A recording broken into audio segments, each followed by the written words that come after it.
Please pray with me. Gracious God, thank you for knowing what we look like and knowing what our children look like and remembering us no matter what. We thank you for that in Jesus' name. Amen. Give us grace, O Lord, to answer readily the call of our Savior Jesus Christ and proclaim to all people the good news of his salvation, that we and the whole world may perceive the glory of his marvelous works, who lives and reigns with you in the Holy Spirit, one God forever and ever. Amen. And you remember us already praying that prayer, right? Good. We all have the right to disagree. Or do we? We all have the right to our own opinion. Right? As a concept, it's easy to say we can believe what we want and have any opinion we want. Once our rights and beliefs leave the confines of our minds, the world gets complicated. You are all complicated. I'm complicated too. I know that you don't agree with everything I say. I know that I don't agree with everything I say. I don't agree with everything you say either. And yet, we are still the church. Let's talk about my wife.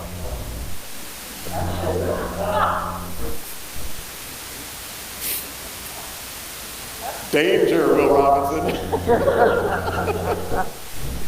She knows I have opinions. She knows that I have the right to disagree with her opinions. Right? As it turns out, what I do with my rights and opinions has an impact on the unity of our marriage. I can have my opinions and rights in such a way that we learn more about each other. I can also have my opinions and rights in such a way that division happens between us. I have rights and opinions either way, right? I might even be right. Back in the days when the church was new, the people of God were in their honeymoon phase. Love went back and forth between the members, and they all had rights and opinions and treated each other lovingly all the time. And I just told a lie. The church has had disagreements from the very beginning.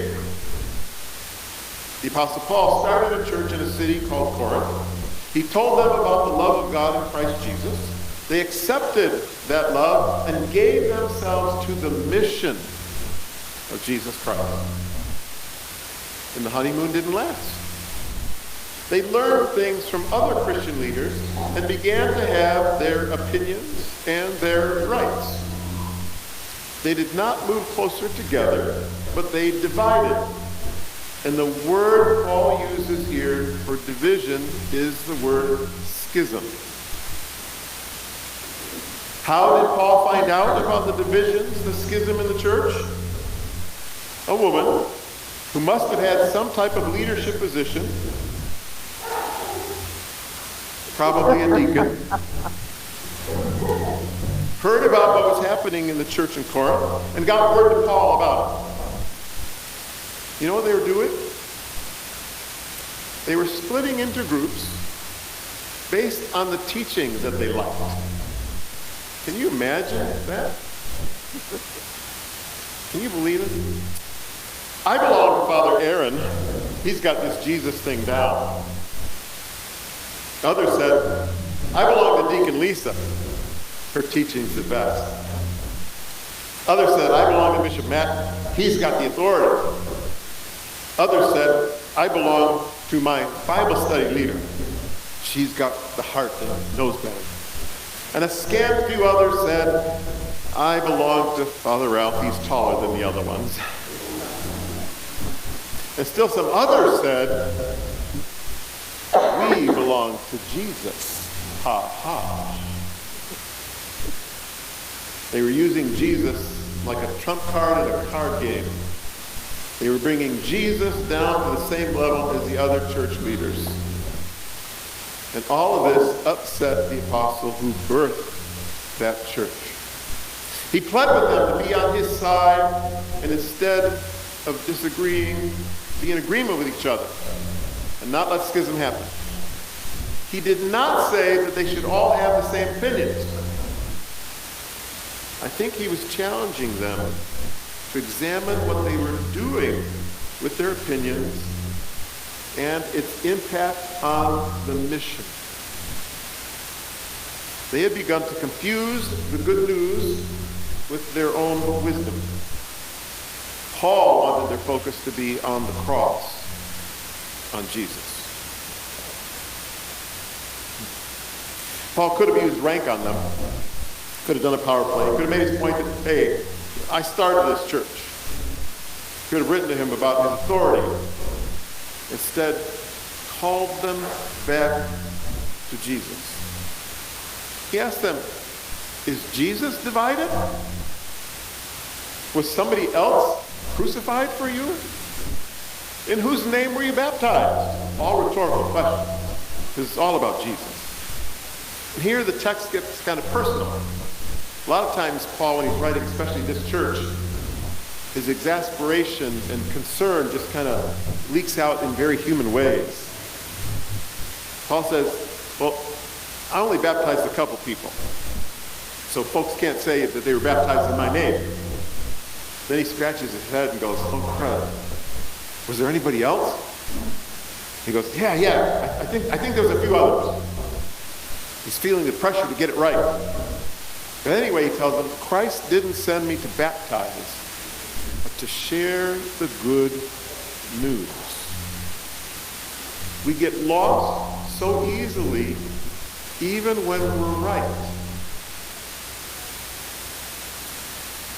My mother's a Methodist, and it's not my fault. And we need to pray for the Methodists a lot now. They're having a struggle that's leading to schism. The Apostle Paul would be sad, for they cannot disagree and be together. And they're trying to split up without a lot of pain. But it doesn't happen without a lot of pain. It doesn't. It made me think about families. Families get into disagreements all the time. And you and I both know that there's no magic pill for families when they're struggling. But it does help when the love of Christ is applied and trusted. You know the story of the prodigal son who left home. We know that the father didn't write him off. He sat by his window and watched in hope of his son's return. Why do I believe that? Because the father saw him from way off when he was making his return. He had to have been watching and watching and watching. We get a little lost when we are 100% sure that we are not the prodigal and some other person is. And as I was pondering this, I wondered why Jesus only really gave 3 options for the characters in the story. We are either the sinful son who left, the forgiving father, or the sinful, unforgiving brother. We come to church to connect to God. We practice our faith in the liturgy. We are reminded of who God is and what God has done for us. In just a little bit, we will be offering God bread and wine. We'll ask God to bless. And then something happens to the bread and wine. It becomes more than bread and wine. It becomes a sacrament. Something happens to us when we offer ourselves to God and pray. We become more than what we were. We become the body of Christ. That's what the church is. It is what we are. The church is the body of Christ. And for Paul, Christ cannot be divided. Isn't it interesting that this reading is assigned on the day for the annual meeting of St. Thomas? If a church that the Apostle Paul started would have problems, it is important for us to pay attention and learn so that we can prevent forest fires.